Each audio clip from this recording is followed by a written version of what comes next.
As far as I'm concerned, as long as that same respect and recognition is not shown toward every one of our people in this country, it doesn't exist for me.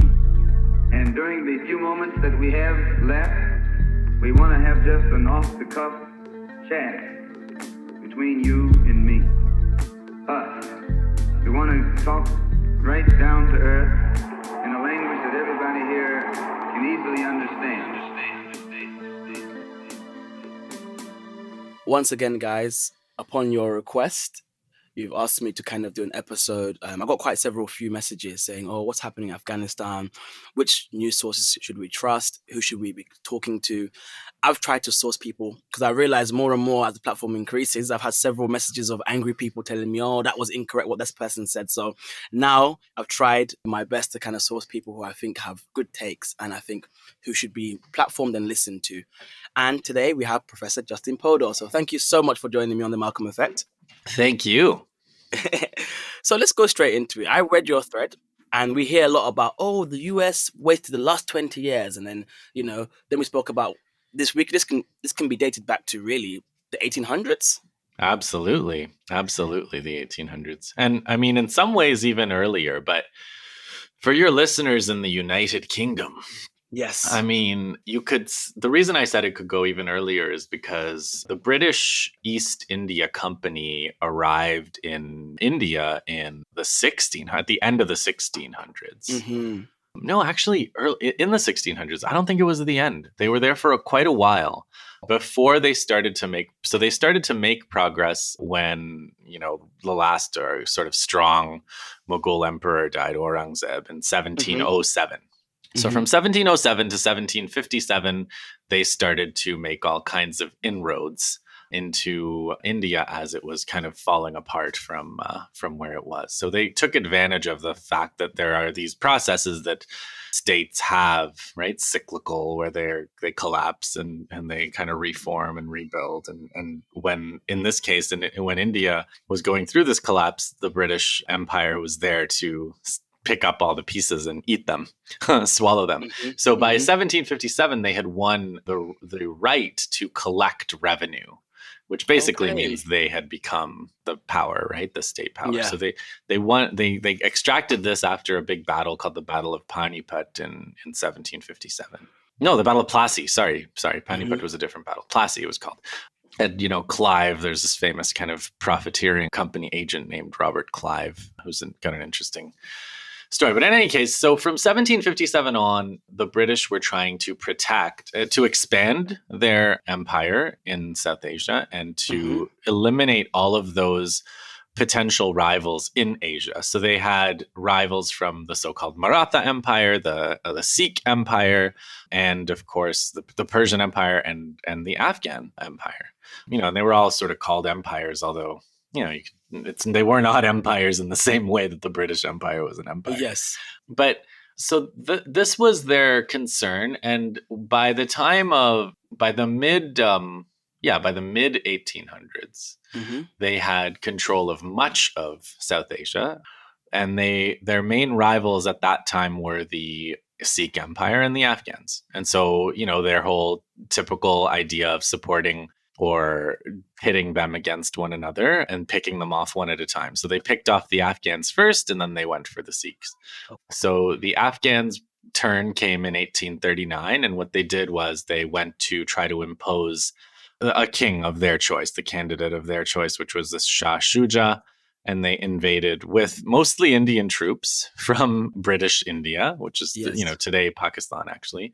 But they invaded and they committed a whole bunch of horrific atrocities, rapes, massacres. But eventually they occupied Kabul for a while.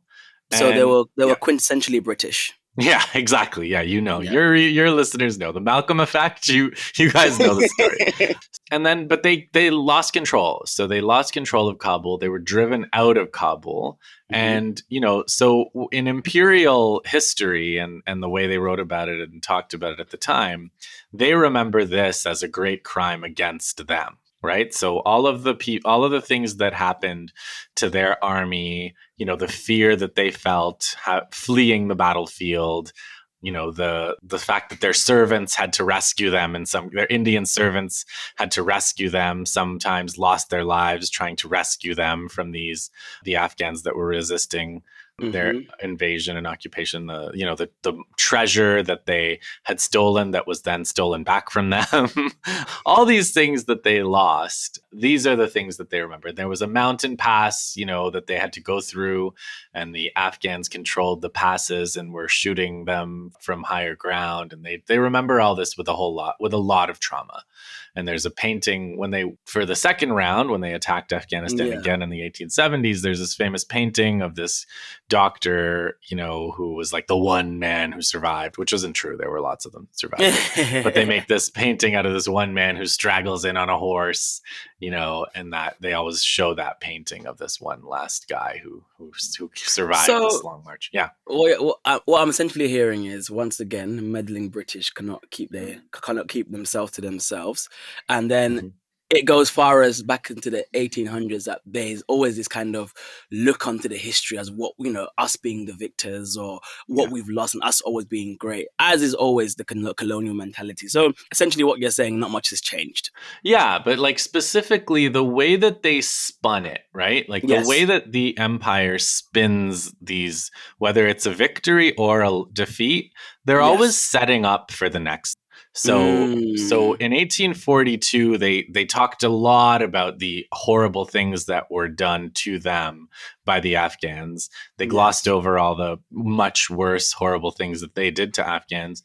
And that was all in order to organize and rationalize what they called the Army of Revenge. So the Army of Revenge was in 1842, where they said we can't occupy Afghanistan, but we can avenge what they did to us. Which, now that I say that, it sounds a lot like a Marvel movie, doesn't it? There's a part where Tony Stark says we may not be able to save the Earth, but we'll avenge. It's interesting. Anyway, Army of Revenge. So the Empire will always try to manufacture consent, isn't it? Yeah, exactly. And they use these images whether we recognize them or not. So they do this Army of Revenge. They do simple destruction. They're just trying to destroy cities. They're trying to destroy agricultural fields. They're trying to destroy trees. They talk proudly about how people live off the mulberry tree. They grind the fruit to make the flour. They take shelter underneath them. The mulberry tree is a big part of life there, and they destroy the trees. They just cut a ring around the tree so the tree dies. When they finished with this horrific Army of Revenge, parliamentarians in Britain say things like, well, it'll take centuries for them to recover, if at all. So, who knows whether they were right, but that's certainly what they were trying to do, right? Wow. So, and the next point is they're also setting up for the next two wars, which they do in 1878-9 and 1919. So they're always setting up for the next attack, the next incursion, the next intervention, which I think is a pattern that we're also seeing literally today. Because they got their asses beat. Yeah. I mean, in a way, right? Like yes, for sure. They militarily, a lot of imperialism is mystique, right? A lot of it is, it's not necessarily that one South Africa relied a lot on this. Like whether they're not one man, a man is a man, and a man with a gun is a man with a gun, right? Like, or a woman with a gun, as we've seen. In fact, there were lots of Afghan women in this war that fought against the British. There was a cavalry woman, a famous woman who charged, led cavalry charges against them. So a human being with a weapon is a human being with a weapon. There's no like special thing. Obviously imperialists have more money. They have better equipment for the most part. But they rely a lot on this mystique that there's something unbeatable about them. There's something better about them, right? And the British relied a lot on that. They relied a lot on that kind of like racism, and also psyching their Asian enemies out in particular, probably in the Americas too.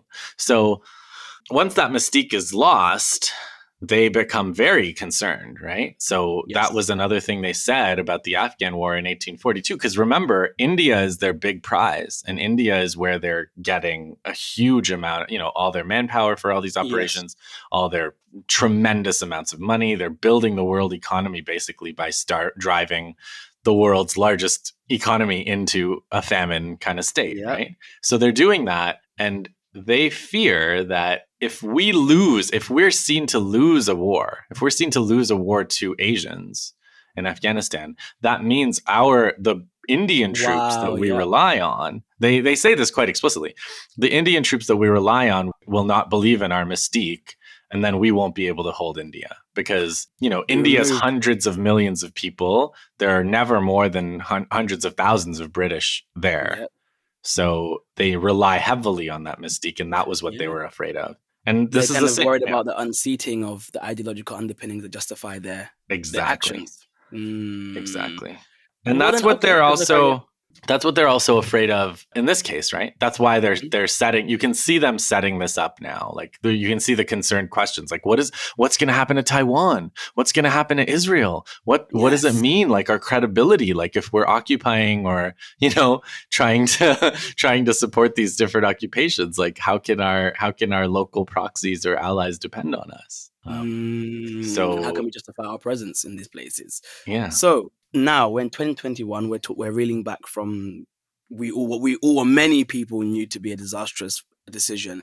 But what's the situation on the ground right now? Who and are the key players? What is happening basically? What has led up to this Yeah. specific juncture? Yeah, so this specific juncture, again, we can say I need about 30 years. So if we Okay. go back to maybe 40. So if we go back to the 70s, which is when the modern kind of US based intervention in Afghanistan started, like sometime in the early 70s, there was a democratic opening, and the US started to try to get involved to manipulate politicians to make sure that the left wing nationalist forces in Afghanistan did not come to power. So that was their main concern. And, Pakistan had different concerns. China had different concerns. Saudi Arabia. There were all kinds of, the US was building kind of a coalition to intervene there. So what they did was they tried to sponsor certain politicians, but they kind of lost control of it. There was a coup against the people they were sponsoring in 1973 by Daoud. Okay. And then Daoud Khan was himself overthrown by the left, you could say, in 1978. By left, the communists. Yeah, they call them communists, but the Afghan name is Parcham, and the Afghan, the direct translation is the People's Democratic Party. So I hesitate to say communist because, the reason they call them, they translate, I don't think anybody would reject the label, but they didn't use the label. Let's put it that way. Same with the Mao. There was a Maoist party. People call them the Maoists, but in fact, the Afghan name is, in Persian, is Sholai Jawed. So then they called them Sholawi. So it's like, there's just different names, and I just like to use those names. You know what I mean? Okay. So, the PDPA comes to power in a coup in 78, and they do a land reform. Okay. And the land reform is unpopular with landowners. Yeah. Of course. Who are the landowners? The landowners of Afghanistan. So Afghanistan is very much a peasant country at this time, right? Like there's a city. You've seen the images from Kabul from the 70s, the girls wearing skirts and all that stuff. So that was I see that image one more time. I need to mute it on social media. And by these liberals, so look what Afghanistan was like before. Oh, for God's sake. Under the communists. Exactly. That you hate. But so the US, the same as like in Cuba, right? They did a land reform. The Cubans went to Miami and they started to organize for the Bay of Pigs, and they started to organize to try to get rid of those communists in Cuba. It's the same story. It's a very similar story. So just like Miami became the repository of all these people who lost the revolution, in a lot You're of a very nice person. I have a different word. I have a different word for them, but I won't say it. a lot of these people, their equivalents in Afghanistan, they went to Pakistan. So they're in Peshawar, they're in Quetta, and they set up there, and that's where the US and the CIA, and they mount, the largest covert war in history, I think, to that time. So, they're they make an alliance with the Pakistani dictator at the time, Zia al-Haq, who had just gotten into power. They had just overthrown the elected politician in Pakistan, Bhutto. Okay. Yeah. So they had just so the communists are in power. Yeah. So the land reform. So just to kind of keep my people up to speed. Sure. If that's okay. Sorry to cut you off. No problem. So the communists are in power. Mm-hmm. They attempt a land reform, or they're doing a land reform, as is the case of most Marxist-leaning governments. Yeah. So this upsets the previous landowners. Yeah. They escape and they join and they establish and set up base in Pakistan. Yes. Then they mount a revenge, an attack, or to take back, and this is backed by who? This is backed by the US. It's backed by Pakistan. And I hate to say it, but because of the Sino-Soviet split, it's also backed by China. Okay. No, unholy alliances were made. So this is the beginning of non-alignment. Well, yeah, no, I mean non-alignment's a little bit, but and then the Saudi Wahhabis are also. So what happens is they all sponsor different mujahideen. So everybody kind of has like some dedicated mujahideen to them, and they're so there's like one that's really close to the Saudis. His name is Rasul Salaf, and then there's like Masood and Rabbani, who are probably closest to the Americans, and then there's Gulbuddin Hekmatyar and Haqqani, and they're probably closest to the Pakistanis. And so, but there's also regional people. So there's like a communist, under the communists, there's like a local army commander who switches sides at the last minute and becomes a warlord, Rashid Dostum, who just fled like recently in the face of the Taliban. And then there's another one in Herat, Ismail Khan. So there's warlords with regional bases, and there's mujahids with like external sponsors. And so they put this coalition together, and they keep them together with a constant flow of arms, constant flow of cash, and they have this completely open border with Pakistan. So this is it pretty quickly becomes a formidable threat for the government, right? So the government is just pretty overwhelmed with the amount of heavy duty resistance coming their way. So they call the Soviet Union for assistance. So they call them, and the Soviet Union, after a debate, they decide, having the Americans and their, this American sponsored government be in power in Kabul would not be good for them. So they end up supporting the government. So this is what's in now we're in 1979. So the revolution starts in 78.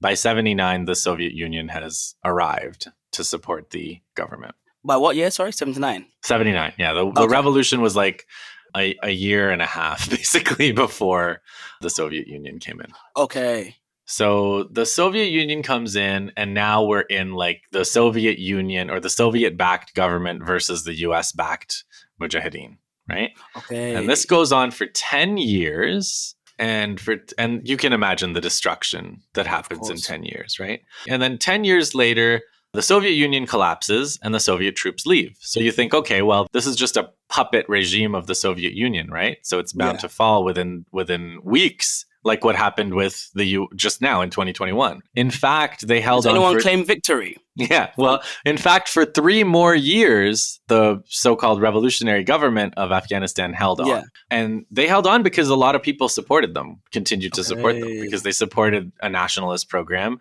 They supported the various reforms they were proposing. Yeah. And they were quite afraid of the Mujahideen, because the Mujahideen were a pretty much unrestricted destructive force. All they did was destroy everything, right? That's the US blueprint for insurgency is just destroy the state, destroy the symbols of the state, destroy the state's ability to do anything, right? Destroy the legitimacy of the state. So they were bombing health clinics, schools, you name it, right? That's what the Mujahideen were doing. So they're a purely destructive force, which is part of why the government is able to hold on for 3 more years. But Kabul, if you look at a map of Afghanistan, Kabul, it's landlocked, right? Yeah. So, and that, like I said, that border with Pakistan is totally exposed. But there's a border with the Central Asian republics, Tajikistan, Uzbekistan. So that was how Russia, was getting aid to Kabul. And so Yeltsin, who became the leader of the Russian Federation after the fall of the Soviet Union, Yeltsin was basically dedicated to giving America whatever America wanted. Oh, right. Okay. What years we're talking about now? We're now in 1992. Okay. I mean, Yeltsin, I think, takes over 91. Okay. But and Yeltsin basically has a coup and everything, right? Like he overthrows there were people who wanted a slower reform, and they didn't want to do neoliberal shock therapy, and Yeltsin overruled all of them, right? So domestically, Yeltsin destroyed Russia, but internationally, Yeltsin also destroyed all of Russia's allies. Wow. So Yeltsin did this deal with America to just stop supporting the Afghan government. Yes. That's so, they could have fought on, but they literally didn't have any bullets. They didn't have any like they didn't have anything, right?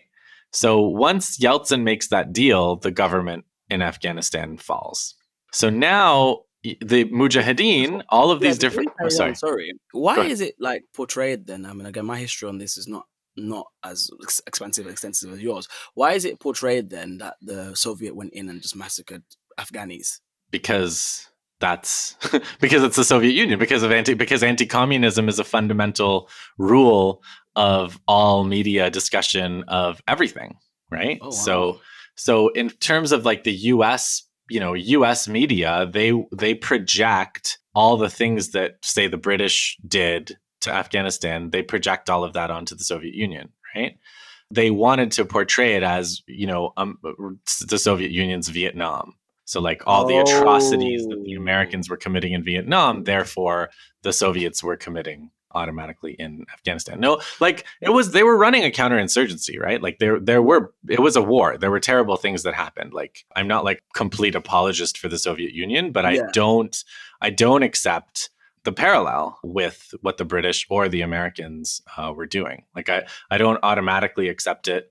And I think there's a lot of evidence that's not how it went, including, when I went to Afghanistan, I used to ask people, and people were like, yeah, it was, we didn't like having the Russians here, but, for the most part, they weren't Russians. They were Tajiks or Turkmen. They were from those Central Asian republics, right? Yeah. And they also, they were like, they never behaved like the Americans do.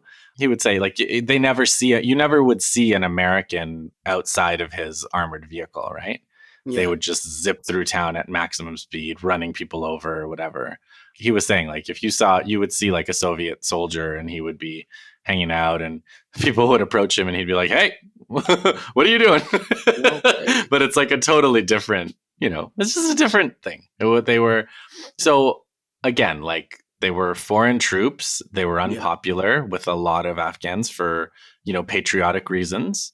They were fighting an insurgency, and there's never good things that happen when you're a counterinsurgent, state or force. There were atrocities that were committed by the communist government and by their Russian supporters, like, for sure. But again, it's totally different. It's a different period than what you saw from 92 to today. Okay. So Mujahideen. So now the Mujahideen have their chance. It's 1992. Yeltsin has betrayed the Afghan government. The Afghan government falls.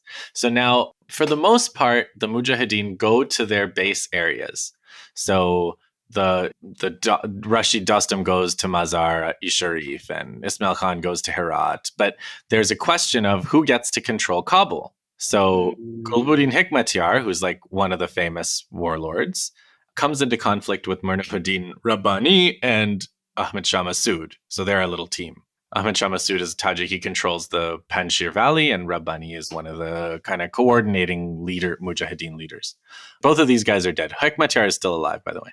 But Rabbani and Hikmatyar can't agree on who should rule Kabul. So they kick Hikmatyar out of Kabul, and Hikmatyar attacks Kabul. So they basically, Kabul had pretty much survived the entire 10-year war from 79 to 92, well, 12 years. But from 92 to 96, this war between these warlords over Kabul, over the spoils of their victory, they pretty much destroyed Kabul. They destroyed whatever of Afghanistan had not been destroyed. Because again, that was their project, right? Like, the different nationalists always are trying to build something and develop something, but these imperialist forces are always there to destroy. That's what they do. And the interest of the British Empire in Afghanistan was that it not become a strong state that could threaten their interests. And that's also been the interest of the US as well. So they just... And their interest being? The US interest? Yes. Is bases. So I'll get to that when I get into, a little bit later. But it's very similar. It's basically like about controlling the region. And this is why the current moment is actually very interesting for some of these reasons. But let me get there. So we're in 96. They've redestroyed Kabul, but the Pakistanis got a little bit tired of the complete destruction on their border. So they decided, and I mean, they have sponsored, they have their hands in this, right? They've been in this since the 70s, right there with the Americans. But they have good connections in Afghanistan now. They have lots of Afghan refugees on their borders, and they're into the kind of Islamist ideology, and they like the idea of Afghanistan being run by such people. They're not interested in Afghan nationalists, because Afghan nationalists make various claims on the Pashtun part of Pakistan, because there's Pashtuns in Afghanistan and Pakistan, and Afghanistan, claims, doesn't recognize that, anyway, didn't at the time necessarily recognize that Pashtun part of Pakistan should be part of Pakistan and not Afghanistan. Anyway, there's a dispute over that, right? It's pretty much dead now. But the point is, the Pakistanis wanted Islamists in power, and they were kind of getting sick of Hikmatyar and some of the other proxies that they had. So they helped organize a new force called the Taliban, and that's around sometime between 92 and 94. And it's like they're youth. They've been raised in nothing but civil war, right? Like this war has been their whole world. They've never known anything of the nationalist Afghanistan. They know nothing about the so-called communists. They know nothing about Dawood. They know nothing about any of that side. They've grown up entirely in this mujahideen milieu in Pakistan. Boys, teenagers when the war starts. Now they're in their 20s, and they're organized. Pakistan sets them up with some weapons and vehicles, and boom, they do this blitz across Afghanistan starting really in 94. They take Kandahar, and they take much of Afghanistan, most of it by 96. So they take Kabul in 96 from these warlords. Rabbani and Massoud flee. Massoud flees to the Panjshir Valley. So parts of the north are still controlled by the so-called Northern Alliance, these different warlords, these mujahideen from before. But Kandahar, Kabul, and the rest of the country is controlled from 96 on by the Taliban. Mm-hmm. So the Taliban, the warlords were all about destruction. They were also about rape. They were also about personal enrichment.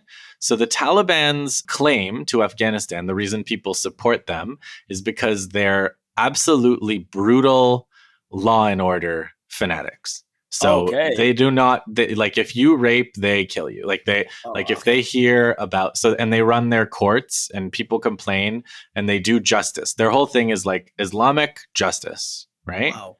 So that's in the context of 1992 to 96 Afghanistan, people gravitate towards that because it's been a complete collapse.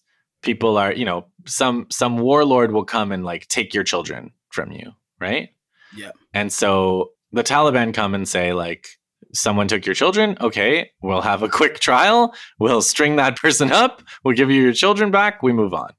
So that becomes the floor, the basic minimum of what, people can hope for.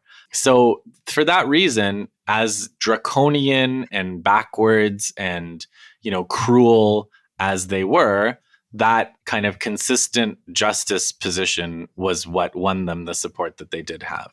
Mm.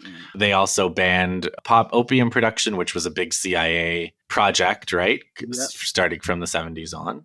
And so that was where they were at in 2001. So they allowed bin Laden to come into the country sometime in the 90s. That, the US was upset with them about that. But after 9/11, the US decided they were going to invade Afghanistan. So the Taliban were like, give us evidence, we'll hand them over. And they were like, no, we don't negotiate, we're invading. They had the plan to invade anyway. Oh, yeah. So they invaded and they occupied the country for 20 years. So here's the thing. When you said, what's the interest, right? Yeah. From the 70s till 2021, the US has had a base in either Afghanistan or Pakistan.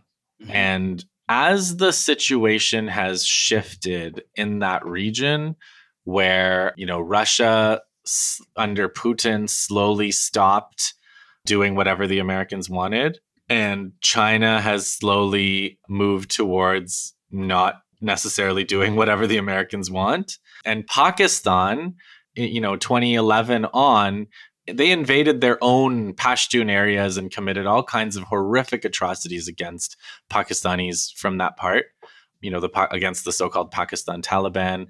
And they were allowing the American drone strikes. They were doing their own aerial attacks. It made them really unpopular in their own country, and they were sick of doing it. So after the Americans did some spectacular drone strike that killed a whole bunch of innocent people, the Pakistanis told them, we don't want to host your bases anymore.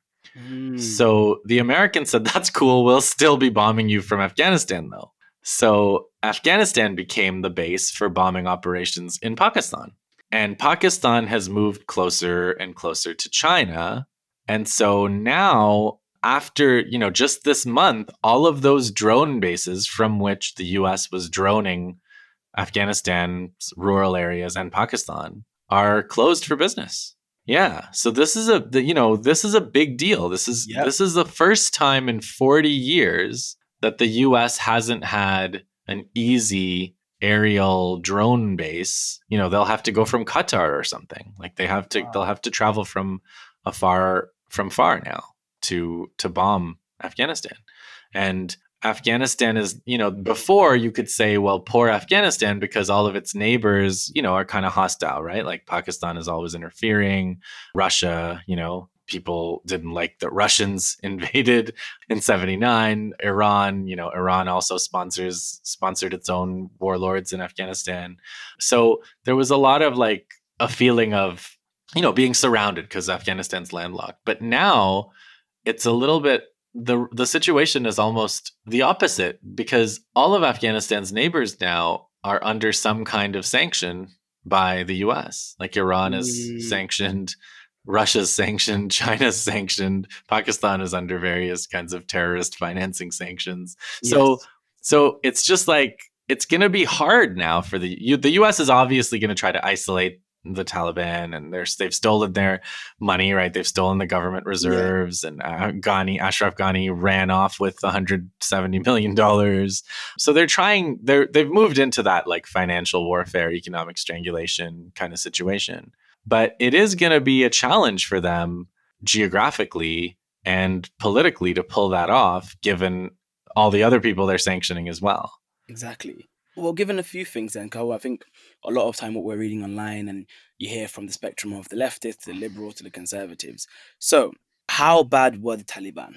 The Taliban were bad. So there's a lot of, I see it in terms of the continuity between the Mujahideen and the Taliban. So the 92 to 2001 period was hell on earth, for Afghans. And really, the thing is, the 2001 to 2021 period was also hell on earth, because those same Mujahideen were put back into power, right? So after 2001, when the Americans took over, they were running these various operations, and they set up this Afghan government. And the Afghan government that they set up was all the same warlords that they had been sponsoring from the 70s and 80s on. So it's the same names. It's Dostum, it's Ismail Khan, it's Salaf, it's all these same guys. And then, they brought this Hamid Karzai guy to rule over them. And then they had their Afghan American kind of envoy, Zalmay Khalilzad, who still plays a huge role. He may not for much longer, but during the negotiations for the withdrawal of the US, he was also playing a big role. And probably for the negotiating the surrenders of the various Afghan army posts in the face of the Taliban. So, not to sound conspiratorial though, but are we really saying after 20 years of training an Afghan government that fell this quickly, so easily? Yeah, I do think that, it wasn't in a lot of ways a negotiated handover. There was, it's not a conspiracy in the sense it was open. There were negotiations in Doha for more than a year under Trump, right? So this was an agreement that they were always going to leave. Everybody knew they were going to leave. And from the minute they announced like that we're leaving on this date, I think everybody knew like that what was going to happen, because the thing is like each of the Mujahideen have some power in their areas, right? Each of the warlords. The thing is they got old. So Dostum got old Khan got old and, okay, my son's taking over. But like, your son is never going to be the warlord that you are, right? Of course. Like, that's the reason why monarchies, it's the reason why Britain is a constitutional monarchy and not a absolute monarchy, because their system would collapse because inbreeding and everything else. You just can't rely on your children to do the same job as you. And any family business has this problem. Yeah. Let alone running a country. For real. So the point is just that, the warlords got old. The Taliban were replenishing themselves, and they're under this pressure of this war for 20 years. And so they were just getting better. They were getting better militarily. They were getting better politically, diplomatically. Yep. And the situation was developing. And they have, in terms of what they've said, they were committing atrocities against women. They were committing atrocities against one of the ethnicities in Afghanistan, the Hazara, who are kind of like an oppressed caste in a lot of ways, left out of a lot of important jobs and so on.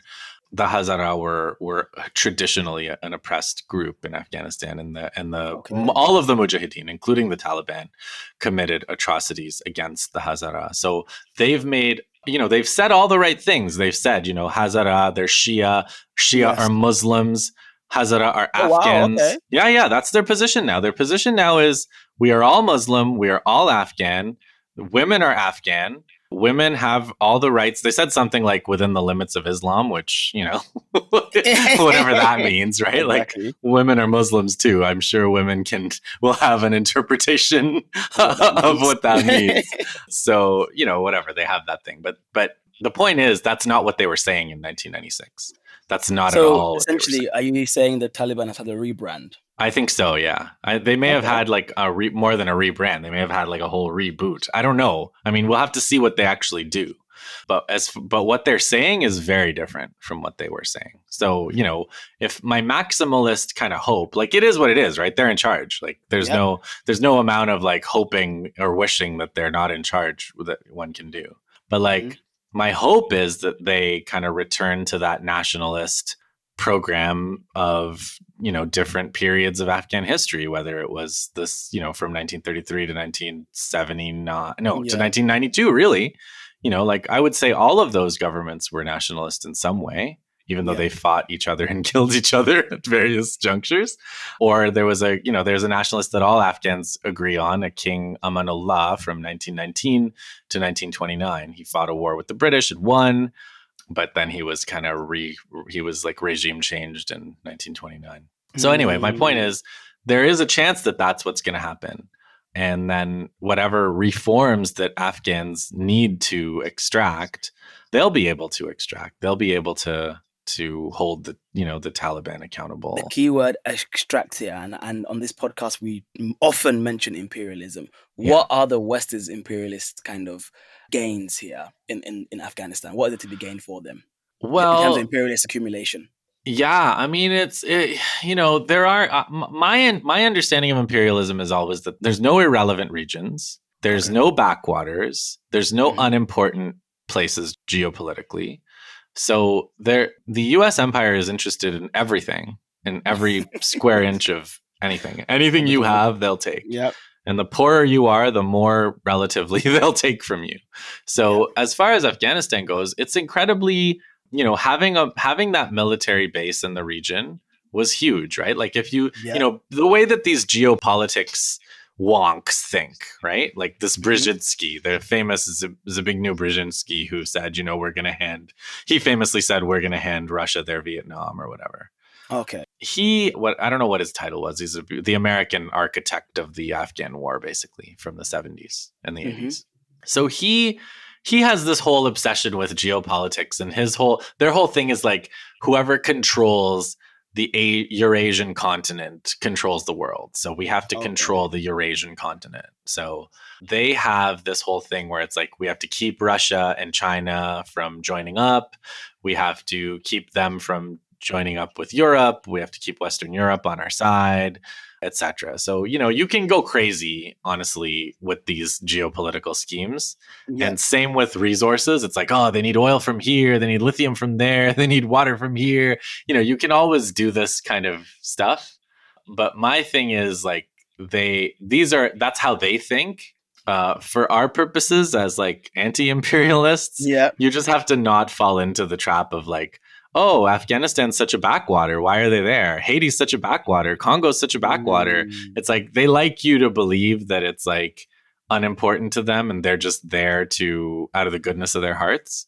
But in fact, like I said, there's no part of the world that's irrelevant. And like Afghanistan's location right in the center of Asia, at the crossroads of all kinds of potential connections between Asian potential powers, for that to be a complete US military base that's occupied by US troops from which they can launch all kinds of nasty airstrikes, from where they have a CIA base from which they can control a huge opium reserve that they can then trade and fund their other covert operations. I mean, these are all very important things to the Americans, and they lost them all. So that's why I don't believe, there's a maximalist kind of conspiracy theory that says, this is all orchestrated by the US. Yeah.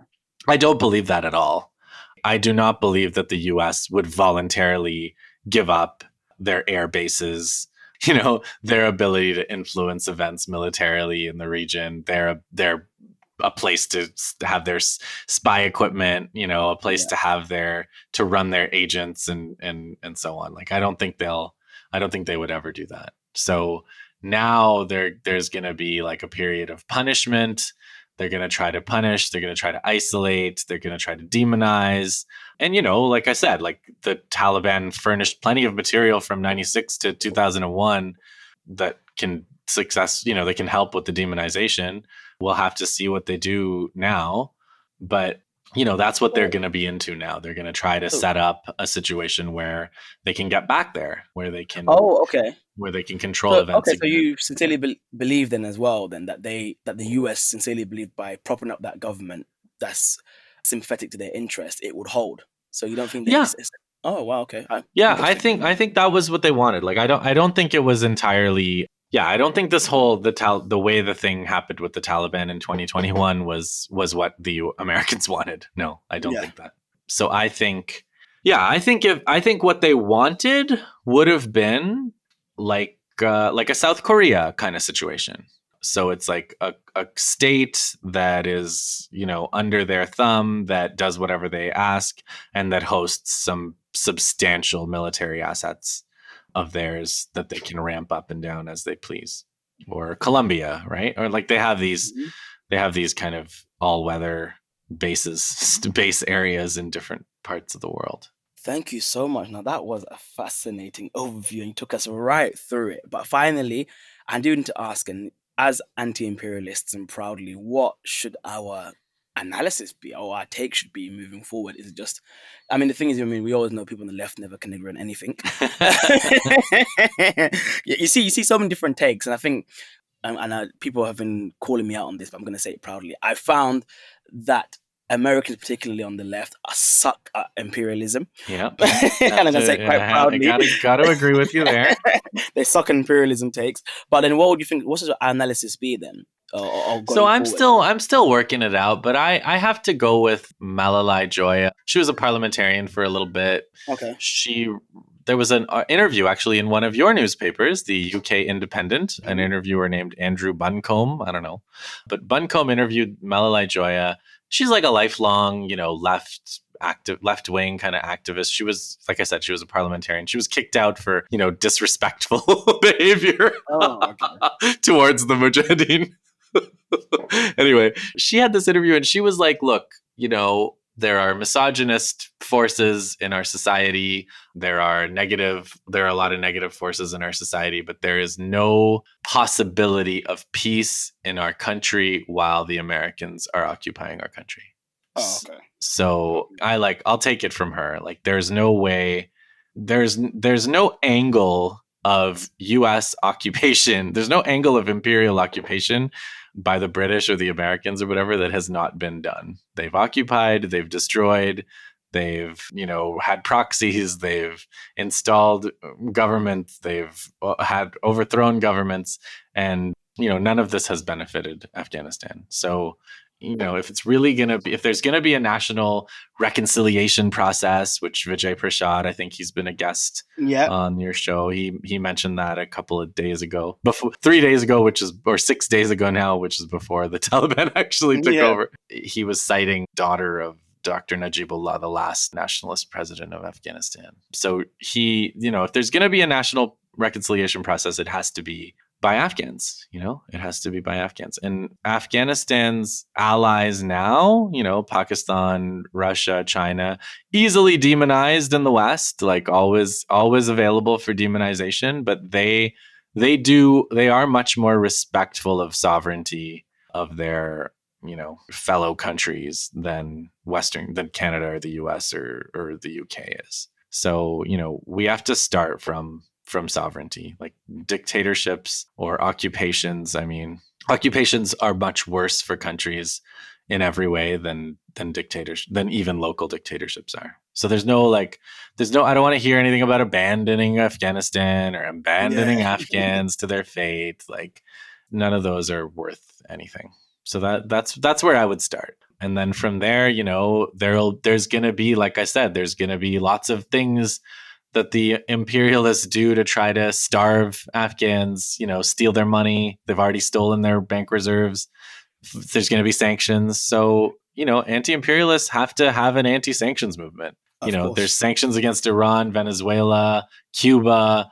These are very destructive form of warfare. And we haven't quite figured out that it's basically the same as warfare. And if you want an anti-war movement, you have to have an anti-sanctions movement. So those are my thoughts so far.